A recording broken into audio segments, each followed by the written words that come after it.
What is going on, guys? Welcome back to another Skyforge video. I'm Crazy Pickle, and today we're gonna look at the Archer class. We're gonna go over ability, showcasing every ability, how they work. We're gonna look at the class symbols, weapon, etc. Alright guys, let's get started. And first ability, Shot Sharpened Arrows 2. Has 3 charge levels. First one is a single shot, fires a sharpened arrow at the opponent and inflicts X amount of damage. Quickly restores concentration, which is your blue bar underneath your health, activates companion's attack. Second charge level is a piercing shot, fires an arrow that deals X amount of damage to all enemies along its path, restores concentrations. And the third charge level, Arrow Storm, fires a projectile that explodes in the air a second after the shot, showering the target and enemies in an 8-yard radius of them with a rain of arrows, inflicts X amount of damage, restores 10 points of concentration for every enemy hit up to 5. Wildfire Arrow activates the Deadly Downpour effect, which increases the damage of the next arrow storm by 500%. The effect can be activated only once every 10 seconds. You can switch to fire and electric arrows, which make other abilities available. Next ability is the Electric Arrows. Has 3 activation phases. First one, Electric Shot. Fires an electric arrow, the target becomes electrified and can affect up to 3 additional targets, inflicts X amount of damage to each of them for 10 seconds and slowing them down. Second charge is the Piercing Discharge.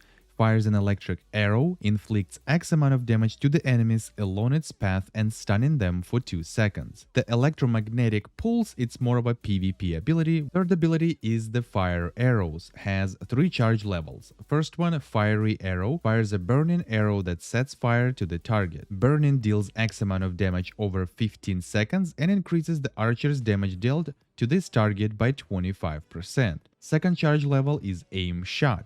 Fires a burning arrow that explodes on an impact and deals X amount of damage. If the attack is charged, the damage is slightly increased, inflicts 25% more critical damage.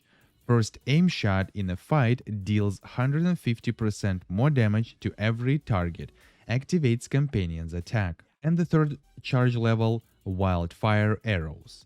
Fires a burning arrow that explodes on an impact, deals X amount of damage and extra damage for 12 seconds to the target and all enemies within 12-yard radius. Next ability, Burning Rapid Fire. Fires several 5 arrows in a row, inflicts X amount of damage to the enemy. Fiery Arrow, Aim Shot, Wildfire Arrow have a 15% and Single Shot a 4% chance to activate the ultimate concentration effect for 30 seconds. While this effect is active, the next Burning Rapid Fire does not consume concentration and its damage is increased by 50%, can accumulate up to 3 charges. Jumping Shot. Archer jumps back 6 yards, shooting an explosive arrow into the ground in front of him. Inflicts damage and knocks back 6 yards all enemies in 7-yard radius of the point of explosion. Consumes concentration. How to activate? Jump as you dash backwards. Next ability is the Gas Cloud. Fires a special arrow that creates a concealing cloud with a radius of 8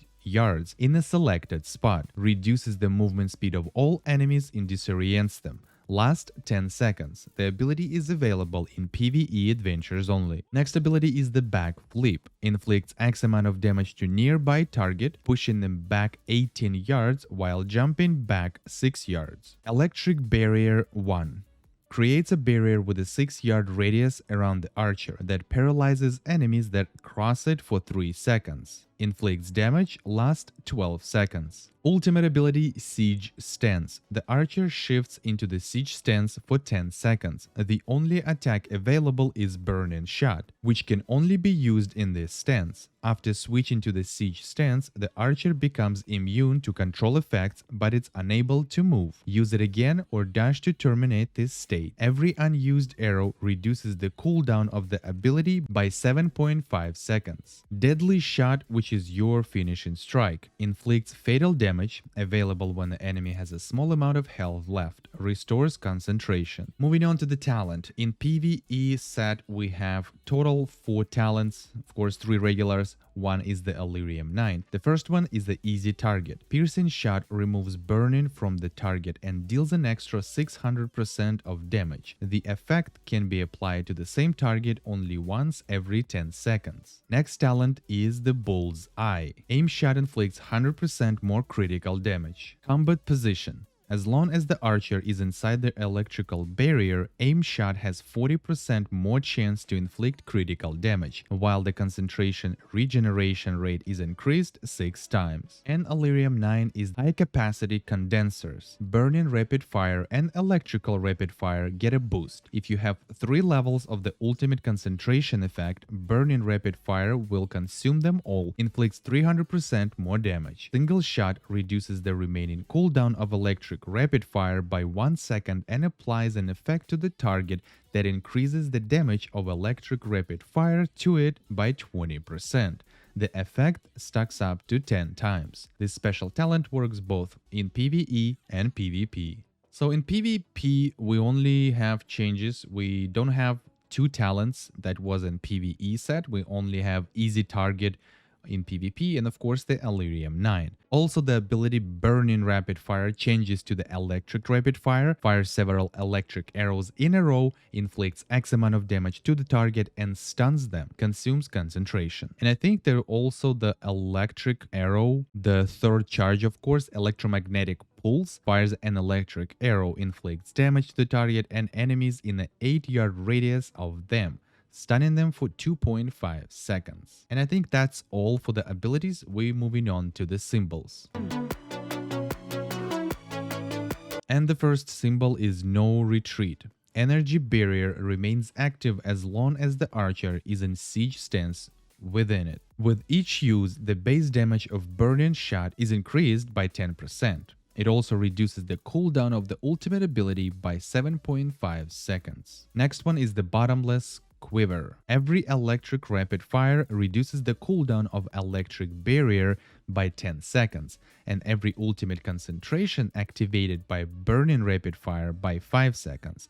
Once they leave electric barrier, the archer is affected by its positive effect for 3 more seconds. And the last one is the Perfect Shooting. Each aim shot has a 25% chance to become perfect, dealing X amount of damage and refreshing the burning effect on the target. The chance is increased by 25% with every aim shot.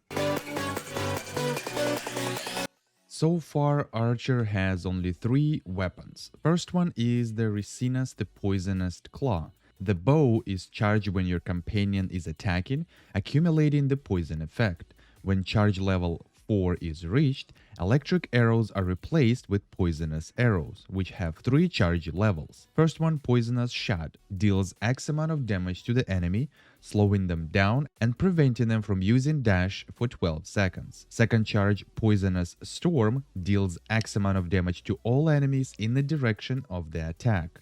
And the last one, Poisonous Explosion, deals X amount of damage to all enemies in 12-yard radius of the target, dealing 10 times more damage to shields. It also reduces all shields applied to the target 5 times for 15 seconds. Next one is the Ignitia Astral Flame. Once in 40 seconds, the character can hit the target with a sharpened or an electric arrow in any order and boost the burning effect of this target, transforming into the Astral Flame effect. The Astral Flame lasts for 15 seconds, deals X amount of damage every second, slows down the target and increases damage dealt by the archer by 45%. Burning Arrow will grant a 100% bonus. If the burning effect is applied to the target under Astral Flame effect, it will extend the flame duration by 2 seconds, up to 15 seconds total. The Astral Flame recharges faster out of combat. And the last one is the Stinger. Using ultimate concentration during burning rapid fire will grant you 2 Lamia arrows for 30 seconds, and using electric rapid fire will grant you 6 arrows at once. 6 Lamia arrows turn the next volley of arrows into the fiery cage around the target. fiery cage consists of 6 arrows, which are pulled towards the center of the cage after a time. Each arrow inflicts X amount of damage on contact with the enemy and slow them down for 3 seconds. So you may ask, what's the best weapon will be for Archer? Well, we have 3 weapons. First thing I can say that the Gorgonite weapon, Steiner, is a complete crap weapon.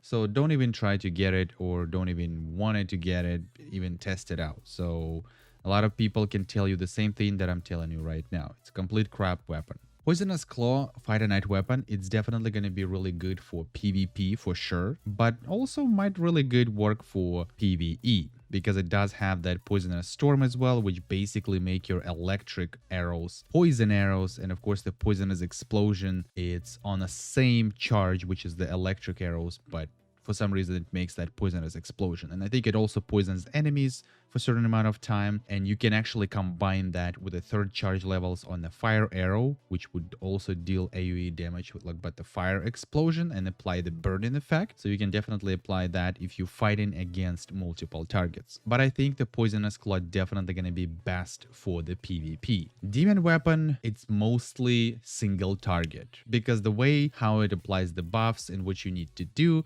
it's definitely going to be best for the single targets like bosses, bosses and distortions. And since you can do that every 40 seconds to apply that certain debuff on an enemy with that weapon, it perfectly fits with the buff phase as well during the distortion time. Buffs might come back a little bit faster, but I think if you manage it everything perfectly, then you should be fine for every main buff phase with that weapon and distortions. So I think the demon one would be definitely best for the single targets, bosses and distortions. If you have any other opinions about all of the 3 weapons, please leave them in a comment section down below and let me know. I will definitely appreciate that. And yeah, I think that would be all. There's nothing else I can say about the weapons. We're just gonna move on to the last part of this video. Archer. Such a good class, but unfortunately it lacks a lot of damage if you don't have the pay-to-win weapon or a special weapon. I remember the days when we used this class to kill some of the distortion bosses just with one aim shot, you know, all the buffs and all that. It was a really long time ago. And it was actually a fun times, for sure. That was the first time I actually used Archer in 2nd distortion of Fighter Knights and I one-shotted the boss. That was my first distortion when I actually attempted at that time, and I actually to do the god burn on the boss. I was very excited to one-shot the boss. I didn't expect that, but it was a really good and fun time. Unfortunately, this class is not that good anymore. Again, the reason why, because all of the changes that happened, the Invasion Atlas that happened, now mostly like I keep saying in every video that all of the default classes really lacking damage. So they're not balanced to the system that we have right now properly. And what happens, they're trying to compensate that with either pay-to-win weapon or add some Atlas bonuses, sometimes for squad missions, sometimes for group missions, maybe even for the party and distortions and avatars. And of course, they add in the mental concentrators on top of that, that you can actually unlock any of those nodes to work anywhere. That's become a problem because you can't just use Archer in the regular missions if you don't have at least a pay-to-win weapon. It's just not soloable class right now. You can't just go, I mean, maybe squads, it's easy, you know. I try to do the squads as an Archer, and it's not as easy if you would have the weapon, of course, but it's still doable. But it takes a longer time. And who wants to do squad for a long time? Not really. Not anybody. Yes, it relies heavily on pay-to-win weapons. Definitely relies on both PvP and PvE. Again, it's only my opinion. I don't do a lot of PvP. I'd never used Archer in PvP, so I don't know if it really needs a pay-to-win weapon for that. I know before the weapons came out, people actually used Archer in PvP and it was pretty decent class for sure. But when the weapons came out, everything changed significantly. What can I say about the class in general? It's a really fun class. It's definitely the toolkit for this class, or the set of skills that it has. It's pretty decent. Cooldowns are okay. You know, you have 3 different kind of stances that you can switch between. Regular kind of stance, like electric arrows and then fire arrows. You have, you know, a little bit of like backing off at the enemies. And keep in mind, the Archer class, it's not supposed to be, probably in any game, I would assume, not supposed to be like, you know, solo class. Like you can go solo in some mission and just do stuff whatever you want. Maybe it's certain things, but not everything. I think this archer, it's more of a group class. You just simply can't keep 20 meters away from the enemies the time you start the battle, and it's just impossible to do it. So I would say the archer is definitely a group class, so you need always a tank to be as an archer more efficient, because you don't want to lose that damage bonus from the weapon, and you have to keep the 20 meters away from the enemies. But like I said, all the abilities I think is pretty good. The setup in general is really good. Cooldowns are okay as well. I'm not complaining about it. And specifically if you're using archer for the distortions, which is definitely really good, it's just lacking damage again, but the class in general works pretty well in distortions for sure. You actually have your rotation, or what you're mainly using, for every main buff all the time, and you can use actually archer even if you're using like a secondary phase in between, like a mini buffs in between the main buffs. You can use archer in that way.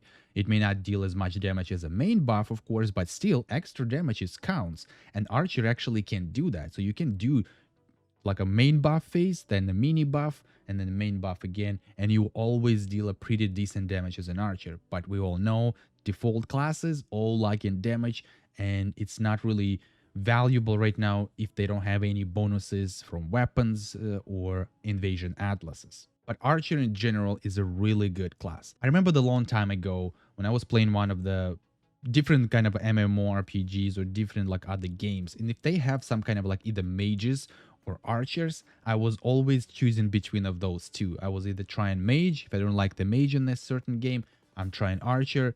And usually I do like either one of those. It depends, because every game has a different kind of archers, different mages. So you kind of choose what you actually like. But archers are really good. It's fun class to play in certain games. You know, you can actually be solo archer for certain content for sure, because you can kill enemies faster before they actually reaching you. And obviously more of a other games don't have that distance bonus damage. For example, like here in Skyforge, you have to have 20 meters away from the target to get that range damage bonus from your weapon. In other games, you don't have that. Your damage is already the same. Even if the enemy is really up close to you, you can still deal the same damage. So this is a really good thing in other games, and this is kind of a downfall for the archer in Skyforge, because if solo, you cannot keep up with the enemies. You can't get away 20 meters fast enough and deal damage to get that bonus. It's just simply impossible. So you always need someone who would tank for you to keep the enemies at bay, far away from you, and you just deal the damage. But I think that would be all. There's nothing else I can say. Like I said, ability is pretty good. Cooldowns are fairly and really good as well, so you don't wait too long for them. You have certain abilities that can get away from the target if you want to, or push them away. Obviously, you don't have any like a healing options for your class, that's for sure. So you have to be careful how you play this class, either in PvE or PvP, specifically in PvP, because there is only limited amount of things you can actually use to heal yourself. Actually, only one thing, it's the divine healing. Yes, you have to be careful how you play as an archer in PvP. And of course, you have to know your class pretty well. And it's more of like a sneaky class. For the PvP content, you just simply cannot go like head to head against enemies and just start killing people. Like, you can, but you're gonna die pretty fast as well, because simply you don't have the healing sustainability. But I think that would be all. There's nothing else I can say. If you have anything else to add to this class and share your opinion about it, please leave them in the comment section down below and let us know. As always, if you like this video, smash that like button. Don't forget to subscribe and activate notification that you're not gonna miss new video I post. Follow me on Twitter, join my Discord server. All the links in the description. And until the next time, take care.